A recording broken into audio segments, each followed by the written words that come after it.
Hindi nagpahuli ang mga taga-suporta ng PDP Laban sa pagbibigay ng kanilang suporta sa Ayusin Natin ang Pilipinas campaign rally ni senatorial candidate Pastor Apollo C. Quiboloy.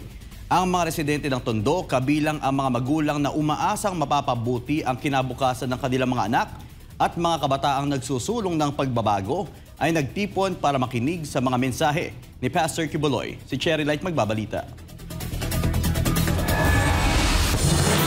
Sa kabila ng init ng panahon, hindi napigilan ng mga taga-suporta ng PDP Laban na dumalo rito sa Tondo para marinig ang panawagan at pangakong pagbabago ni senatorial candidate Pastor Apollo C. Quiboloy sa kanyang Ayusin Natin ang Pilipinas campaign rally. Umaasa ang mga Manileño na matutugunan ang matagal ng problema sa kahirapan, informal settlers at tumataas na krimen.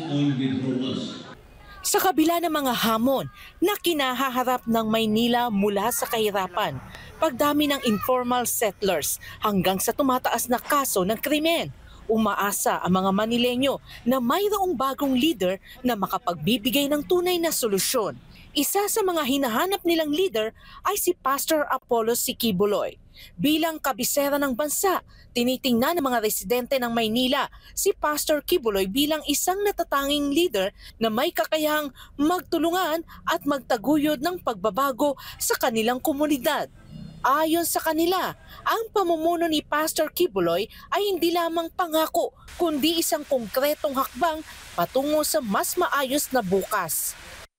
Pinaka-importante na kailangan matugunan at kailangan ng mga tao si Pastor dahil yung poverty. Rampan-tarampan po yan, yung kahirapan, yung bahay, marami po, kasintabi po pero marami pong mga squatter, marami pong nangungupahan na hirap makabayad sa buhay. Itong mga kababayan ay may pangarap si Pastor na mabigyan ang lahat ng mga tao ng disinting pabahay, disinting pamumuhay, trabaho, na hindi po tayo maasa sa ayuda. Ito po ang karapat-dapat natin mailuklok sa gobyerno. Naniniwala si VMR na kung paano nagawang pagandahin ni Pastor Quiboloy ang mga lugar sa Davao at iba't ibang panig ng bansa, ay posible rin itong magawa sa lungsod ng Maynila. Kung itong si Pastor Quiboloy, nagawa niya ito sa kanyang nasasakupan at ngayon gusto niyang itong i-share sa buong Pilipinas, why not hindi natin bigyan ng pagkakataon? Ito po yung mga tao na hindi po politiko, ngunit handa pong maglingkod sa bayan.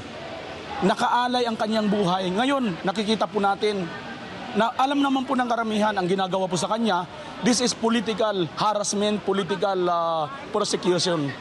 Samantala para kay June Gulapa, 71 taong gulang at tubong Maynila, kitang-kita umano niya ang pagtaas ng krimen at paglaganap ng iligal na droga sa lungsod sa paglipas ng panahon.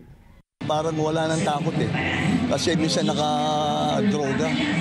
Basta nakadroga sila. Basta banat sila ng banat na para bang wala nang ano kasi araw na araw.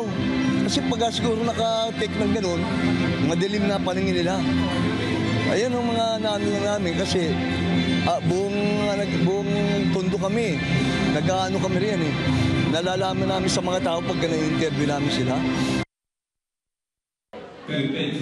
Sa pagpasok ng bagong halalan, nananatiling mataas ang pag-asa ng mga Manileño na sa pamamagitan ng bagong liderato, tuluyang maiaahon sa kahirapan, maisasaayos ang mga pamayanan at mapapababa ang antas ng kriminalidad sa lungsod. Para sa Diyos at sa Pilipinas kong mahal, Cherry Light, SMNA News.